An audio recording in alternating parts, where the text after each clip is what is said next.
Assalamualaikum warahmatullahi wabarakatuh. Kenalkan, saya Aryo dari kelompok 5. Kali ini kami akan presentasikan mengenai materi clustering yang berkaitan dengan praktikum data mining kita.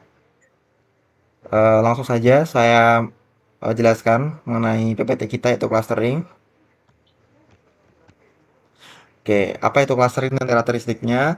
Clustering merupakan salah satu teknik dalam data mining yang digunakan untuk mengelompokkan data berdasarkan tingkat kemiripan karakteristik tertentu. Teknik ini termasuk dalam kategori unsupervised learning karena tidak memerlukan label pada data. Karakteristik clustering itu data dalam satu kelompok memiliki kemiripan tinggi, data antar kelompok memiliki perbedaan yang jelas, serta tidak memerlukan data training berlabel. Tujuan clustering itu mengidentifikasikan pola dalam data, menyederhanakan analisis data, serta mendukung pengambilan keputusan.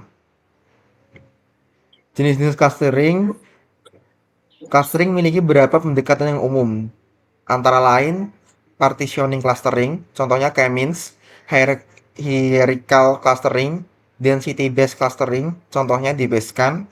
Penerapan clustering dalam kehidupan nyata yaitu yang pertama segmentasi pelanggan dalam bisnis, pengelompokan wilayah berdasarkan karakteristik tertentu, sistem rekomendasi produk, dan analisis data kesehatan. Cummins clustering. Cummins clustering merupakan algoritma clustering yang digunakan untuk membagi data ke dalam sejumlah kelompok.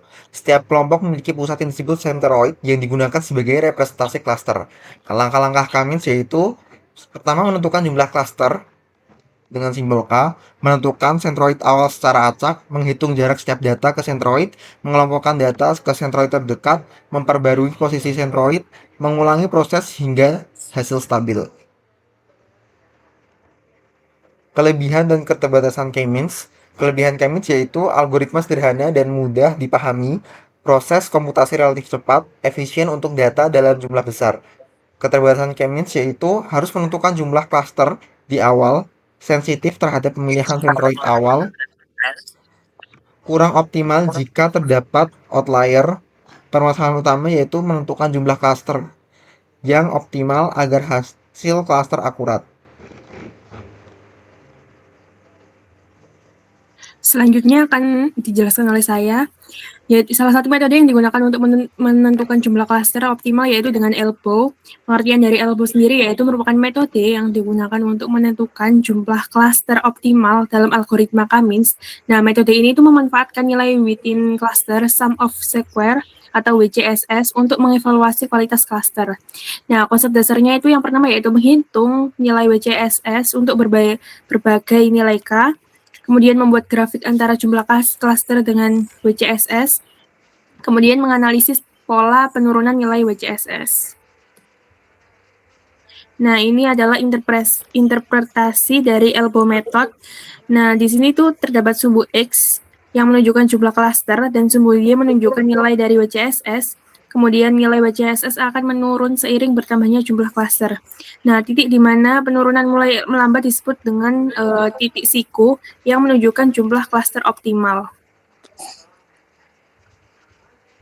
Nah, hubungan Kamis dan elbow ini yaitu memiliki hubungan yang saling melengkapi dalam proses clustering, di mana Kamis membutuhkan input jumlah cluster K, elbow digunakan untuk menentukan nilai K yang optimal.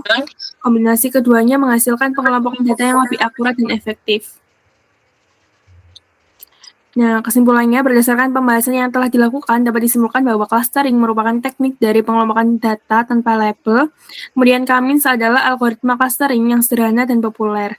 Penentuan jumlah cluster K sangat mempengaruhi hasil cluster, kemudian elbow method membantu menentukan jumlah cluster yang optimal. Nah, dengan demikian penggunaan Cummins yang didukung oleh elbow method dapat meningkatkan kualitas analisis data. Selanjutnya akan dijelaskan oleh Sandy mengenai jurnal dan visualisasi. Baik, jadi di sini kami menemukan salah satu jurnal dengan judul Analisis Segmentasi Pelanggan Mall menggunakan metode Cummins Clustering dan Elbow untuk optimasi strategi pemasaran. Nah, di sini dituliskan metodenya, analisa dan pembahasan, dan tahapan-tahapan lainnya untuk kesimpulannya sendiri mungkin langsung saya bacakan bahwa ini tuh menunjukkan bahwa segmentasi pelanggan dilakukan menggunakan algoritma Cummins clustering dan metode elbow dengan menerapkan proses preprocessing dengan mencangkup deteksi outlier, normalisasi data, transformasi atribut, dan berhasil mengidentifikasi 4 klaster pelanggan berdasarkan atribut demografi. Untuk itu juga kami melakukan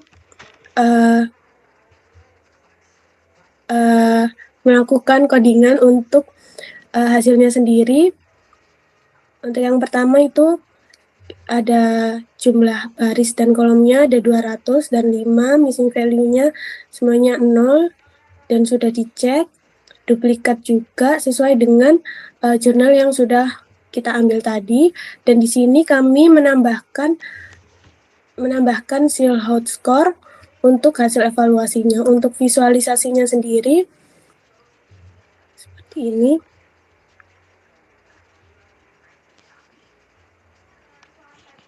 Nah, untuk visualisasi yang pertama itu ada distribusi annual income dan distribusi spending score. Ditunjukkan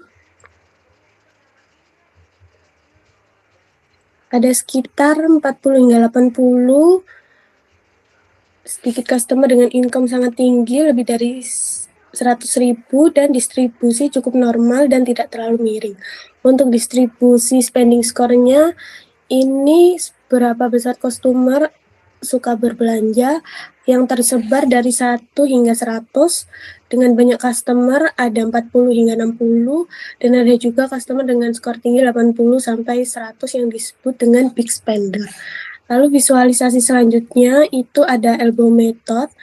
Nah, untuk elbow method sendiri ini memvisualisasikan WCSS atau jumlah jarak antara data dengan sentroid dalam satu klaster. Jadi semakin kecil WCSS itu klaster semakin bagus dan data makin rapat dalam klaster. Seperti ini gambarannya, dan selain visualisasinya sendiri juga di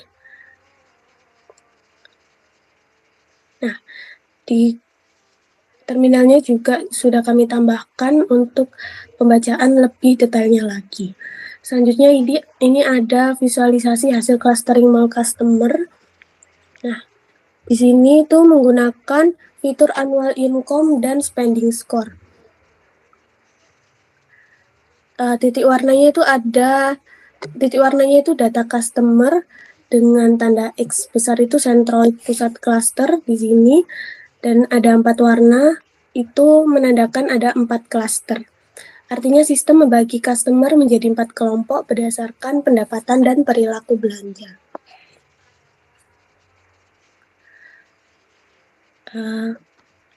Mungkin itu saja penjelasan dari kami. Jika ada salah kata, mohon maaf dan terima kasih. Wassalamualaikum warahmatullahi wabarakatuh.